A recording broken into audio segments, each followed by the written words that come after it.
Julian, congrats, coming fresh off a win with Kareem Hackett. Thank you. I know you guys are working together to build him back up after a long layoff.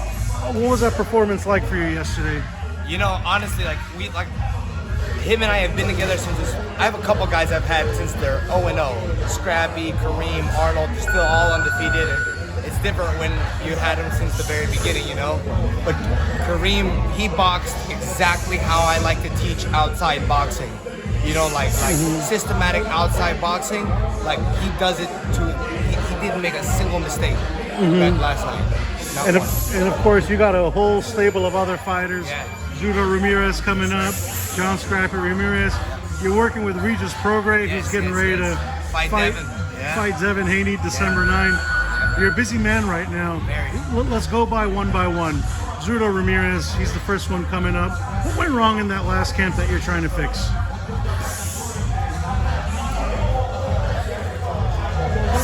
I mean, I can't really say too much, you know. All I'm gonna say is, like, life isn't easy, you know, and there's things that are more important than boxing, and if those things are in the way of your life, just take a second, you know, leave the game for a minute, you know. We even like Danny Garcia left the game for a while, Professor Franco just left the game for a while. Maybe he comes back, maybe he doesn't, but you know, Zurdo's he's a dog, you know. He doesn't like to let this stuff affect him, but he's human. You know? I talked to Oscar De La Hoya earlier this week.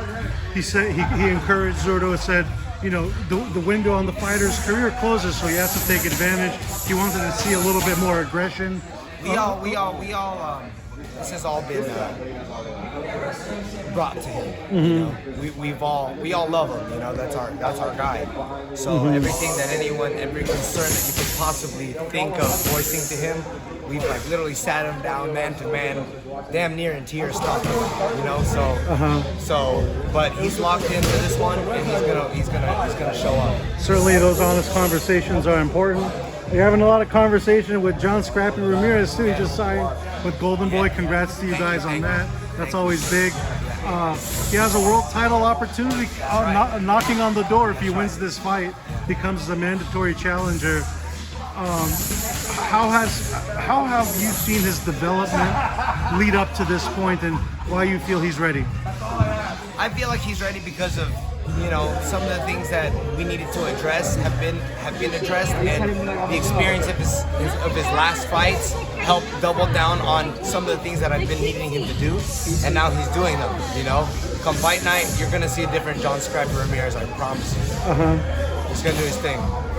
And this is the first full camp you're working with Regis Prograis. Yeah.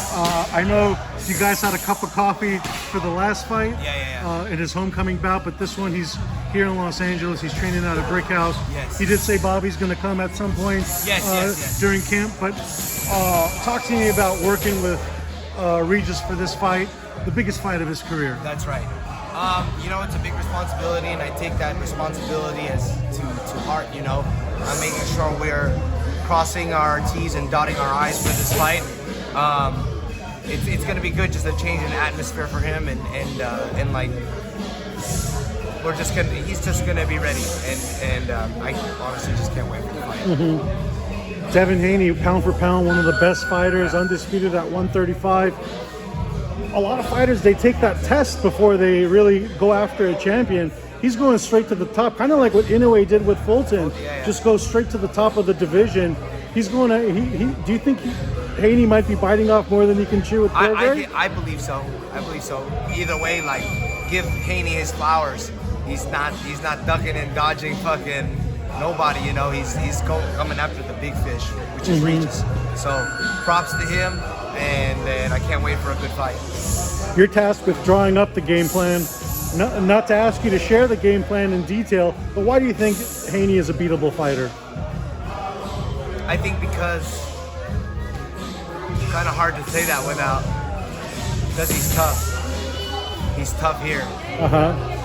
Do you think the Lomachenko fight was the kind of test he needed in his career that he hadn't had before?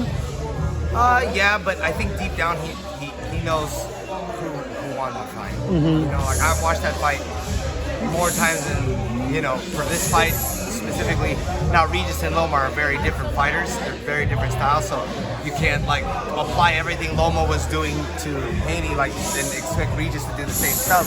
Regis has his own special characteristics, So, but regardless, I watched that fight many times, and so the last time I watched it, I just tried to watch it objectively, scoring it, or completely not really game planning, just scoring the fight. And come on, man, Loma won that fight. With Haney, he's pound for pound one of the best fighters. Slick. Regis didn't look too good in his last fight. Everyone has an opinion, and it's not a good one. What are you trying to do with Regis to not say reinvent himself, but level up in order to give Haney that test that he needs? I'm trying to get him to learn how to keep his opponents in the positions that are most advantageous for him. That's all I can really say. I know it's always hard talking about a fight when you're in the middle of camp. I'm sure you'll reveal all the secrets afterwards. Julian, looking forward to seeing how everything develops. Again, Julian Chua here, one of the up-and-coming trainers, deep stable in boxing. I know I forgot a few: Jojo Diaz, Azad Hovhannisyan. Who else are you working with these days? I got Kareem Hackett. He just won the WBA Intercontinental. Right. Scrappy, Zerto, Tarasha Lestuk, 19-0. He was an Olympic bronze medalist. Jordan Panton, he's 5-0, 5 knockouts now. Arnold Gonzalez, he's 12-0. He's fighting in Ecuador October 20th. Regis, I got a couple UFC fighters still. So, yeah, it's been fun. It's been a fun ride. I wouldn't trade my life for anyone's. Well, it looks like you're building the portfolio for Trainer of the Year considerations at this point. I don't know about that. I just think, man, just show up and do your best every day. That's it. Be consistent, and consistency at your best, man. Like that's a habit. Coming with your best every day, you gotta build it as a habit. So that's what I try to like. I try to lead by example with my fighters too, that they gotta show up at their best. I'm showing up at my best. I'm not even the one fighting. You know what I mean? So yeah, it's gonna be an exciting rest of the year, and I can't wait. I can't honestly wait to see. Just like I will hope I can take 5 minutes to sit back and just enjoy the Regis and Haney fight as a fan. I'm not gonna be able to because I'm gonna have a different hat on. But yeah, it's gonna be. I can't wait.